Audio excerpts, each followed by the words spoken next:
Welcome to Shanty Time. I'm Rob.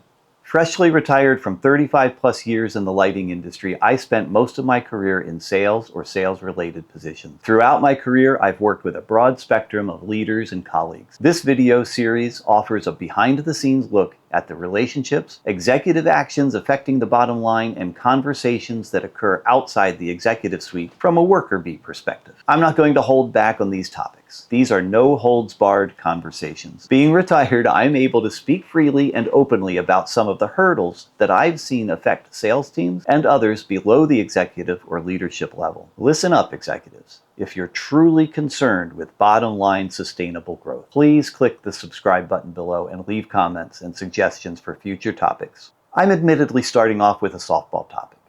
Picture this. A customer hits a snag.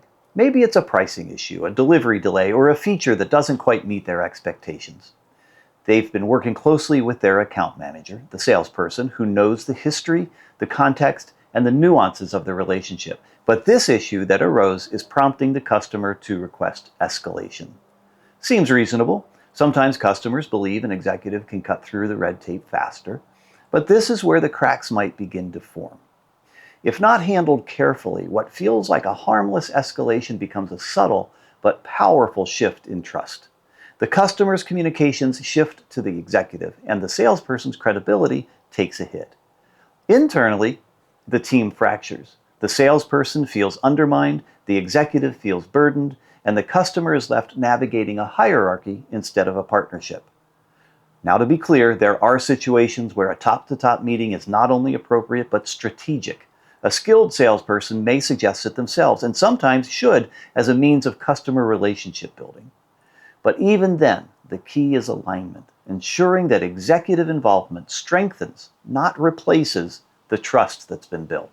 Here's the typical and flawed response, and why it's a problem. Leadership steps in, often with good intentions, and a private executive meeting is arranged. On the surface, it looks like proactive support, but the execution creates unintended consequences. In this one-on-one meeting between executives and customer, commitments are made, promises are offered. But those promises, in my experience, are rarely communicated clearly or at all to the salesperson. I've had to track down executives after they've had these meetings to find out how they went, what was discussed, and what follow-up was required. The person who built the relationship, who knows the account the best, is suddenly sidelined, and that sends a message. We don't trust you to handle this, and working with you is a waste of our time. Internally, it erodes confidence. The salesperson feels unsupported, undervalued, and disconnected from leadership. Externally, the damage is even worse. The customer now believes that if anything is going to get done, it needs to go through the executive. The salesperson? Just a figurehead, powerless, irrelevant. Decisions are made, directions are set, and the salesperson is nowhere in the room. They're the person that you hold accountable for revenue. They're the pest now, in the customer's eyes, that calls every 2 weeks asking for purchase orders. Sound familiar? The salesperson is expected to execute on decisions they weren't part of, with little clarity, with diminished authority, and the relationship they worked so hard to build, it's fractured at best. This isn't just a misstep. It's a breakdown in trust, alignment, and long-term strategy. I want to take a second to ask you to show support for this topic and future topics by subscribing to our channel below. I'd love to get some feedback from you. By subscribing and commenting, I'll know if there's interest. So let's talk about a more collaborative approach geared towards maintaining and growing the customer relationship and ultimately growing revenue. First and foremost, even when escalation is necessary, the salesperson must stay at the center of the conversation. They've built the trust, don't break it. And if some trust is waning, show support for the salesperson to help regain that trust. Resist the urge to throw them or anyone in your company under the bus. It's a cop-out. Make any meeting a joint meeting with clear roles. Maybe the salesperson leads the conversation. The executive supports with strategic insight, authority, or escalation power. It's a team effort, not a takeover or a punishment. Maybe the executive leads the meeting. That's fine, but here's the key.